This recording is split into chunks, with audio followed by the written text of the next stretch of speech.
Number 32 asks, a fireman 50 meters away from a burning building directs a stream of water from a ground level fire hose at an angle of 30 degrees above the horizontal. If the speed of the stream as it leaves the hose is 40 meters per second, at what height will the stream of water strike the building?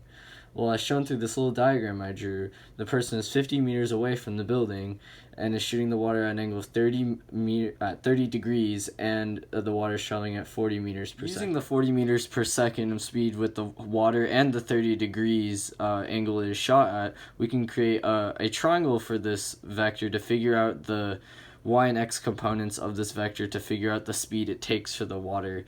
or the time it takes for the water to reach the building. And you use this with sine and cosine. As shown here, sine 30 degrees equals a variable over 40 meters per second, which putting in the calculator will be about 20 meters per second. And for cosine, putting in the calculator will be about 34.6 meters per second. We can put those velocities in our x and y t-chart to use as constants later on, such as the 34.6 meters per second will be both the initial and final velocity for x, since there's no acceleration to change that velocity. However, for the y, the 20 meters per second can only be for the initial velocity, as there is an acceleration of negative 9.8 meters per second squared, and since we don't have the time of which the water hits the building, we cannot currently solve for the final velocity. Using the x and y components we just solved for up above, we can figure out the time it takes for the water to reach the building and the vertical height, or what would be the potential vertical height of the water, using both the x component, which is 34.6 meters per second, and the y component. To solve for the time of the first, for the distance the water travels, we can use the change in x equals vi times time, which is the same thing as distance equals rate times time. And we're solving for time, so we plug in the 50 meters and the 30.46 meters per second, and using calculator will be about 1.45 seconds. And to solve for the maximum height, it's essentially the water is being thrown up in a way, and so it will be traveling 20 meters per second up, with the deceleration of negative 9.8 meters per second squared, times time. And then using the first equation, VF equals, or velocity final equals velocity initial plus acceleration times time, we can plug in the values as we're solving for time and get about 2.04 seconds. This shows us that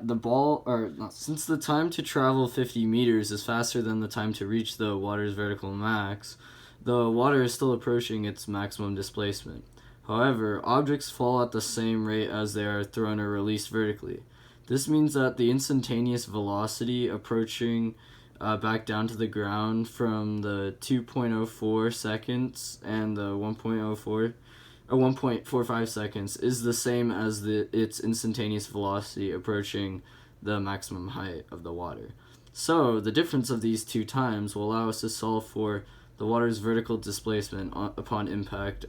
with. Here's a little sketch I drew showing my previous point that the instantaneous velocities will be the same with the sign flip from the while it is approaching the 2.04 seconds vertical displacement from the 1.45 seconds displacement, and it will be that same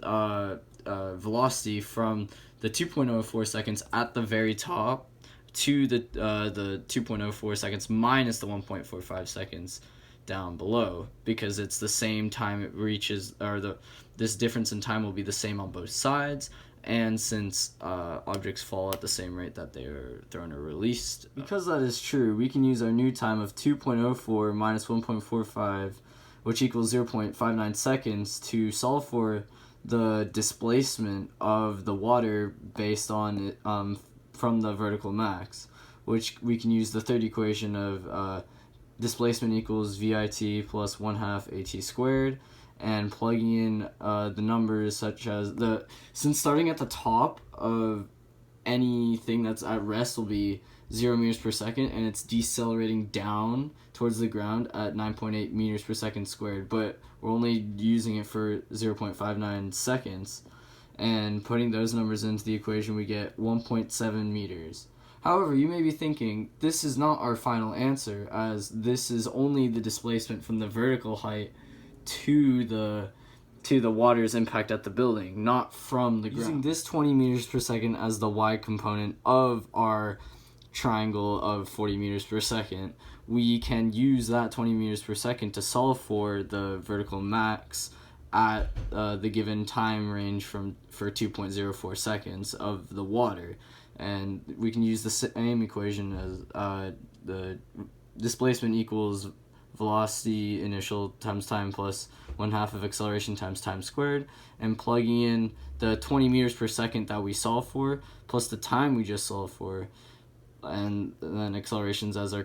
an acceleration is negative because we are going towards its max height. That will give us 20.4. Since we have now solved for both the displacement from the ground to the water's highest point and the displacement from the highest point to the water's impact on the building, being this 1.7 meters, we can subtract these two displacements to get this remaining displacement from the water's impact from the ground, which will be 20.4 meters minus 1.7 meters, which equals 18.7 meters. This means that the water hit the building at 18.7 meters above the ground.